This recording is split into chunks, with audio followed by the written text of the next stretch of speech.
Hey Tony, it's Thursday, and I was talking about something pretty serious today. Well, first off, to answer your question, I don't know what cosplays you should do. I'm not, I'm not much of a person to. I guess that's not entirely true. I enjoy my cosplays, but I have no idea who you could be, Tony. I'm sorry, I have no questions for you. Um, your question for next week is: do we want to make our videos be more current eventy type things, or do we want to just talk about our weeks and such? And to get with that, let's talk about a current event. Now, as I'm sure you've no doubt heard, yesterday there was a terrible shooting in Virginia of a Republican congressman by what seemed to be a liberal militant, for lack of a better term. And it saddened me that our politics have gotten this far, that political violence actually seems like an answer. Violence is never the answer. I've been following the case very closely. Now, I don't know much about the congressman who was shot, but what I know is he's a human life. He's in critical condition now, and nobody deserves to have violence put upon them. And I thought that what I was actually very impressed of yesterday was that in this plainly obvious example of political violence, both parties actually came together and were basically like, we do not stand for this. If you attack one of us, you attack all of us. And I thought that was powerful. But at the same point, I took it as heartbreaking that it took this to finally have the parties agree on something. And that's not okay. As far as it goes, I might have my disagreements with people, but never enough to have violence put upon them. And I'm never one to basically completely try and block them out. I try and listen to their viewpoints and have an intellectual debate. And that's something that we just don't have in our current political climate. It's harsh, it's sharply divided, it's brutal, it's angry. Both sides basically think the other one is just terrible. Like, a lot of people on the left look at those on the right as ignorant farmers or people in the pockets of big business, or people who are too stupid to realize they're in the pockets of big business. And those on the right view those on the left as, sissies and like safe space people, and basically like hypersensitive and overly politically correct. And this solves nothing. Nothing is solved by the violence. Nothing is solved by this at all.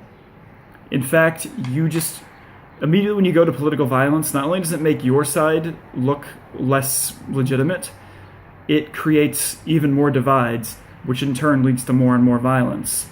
Quite frankly, Tony, I'm tired of the violence in today. Like, America is I'm not going to say we're a very violent nation. We have serious amounts of crime, serious amounts of gun crime, and I am tired of it. I don't have any answers for this at all because I am not educated enough in different policies, nor do I necessarily have a voice in saying what I think. Now, I can set up like a referendum, or I can obviously vote congressman in there, but that doesn't solve the base problem of political violence is never okay. And it was a Bernie person who went and shot up that baseball field, and that is not okay. That is completely against everything that the parties believe in. Like, I don't care who you are, political violence just creates more issues. And you can be somebody who supported the same person I do. I'm going to look at you and go, no, you should not do that. It needs to stop. Because if it doesn't stop, we're going to become more and more divided. We're going to basically begin to hate each other, and violence is going to become more and more acceptable, and that is not okay. Violence is never okay. It's never an answer. We need to basically sit up and we need to actually have a real soul searching as a nation.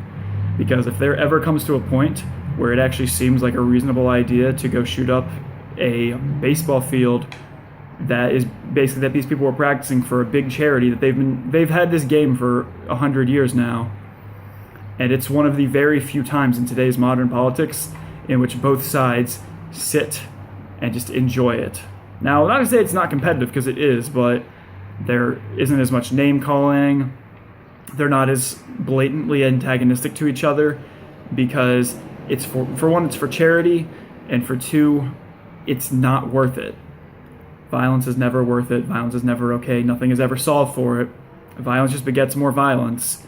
And I've actually been very impressed with Donald Trump after this whole scenario. He could have used this as a forum to basically say, look what these liberals are trying to do. They're trying to kill my people. They're trying to do this and that and this. But he actually had a moment of sanity and didn't say anything other than our prayers are with the families of those who were injured. And that was something that I think might have been the best moment of his presidency thus far, when he openly tried to at least settle a divide. And the parties have all come together. Now, they came back today doing their typical squabbling, but still, like, for a brief moment in time, the parties were in unity. And that's something we need to see more of. Tony, I'll see you on Tuesday.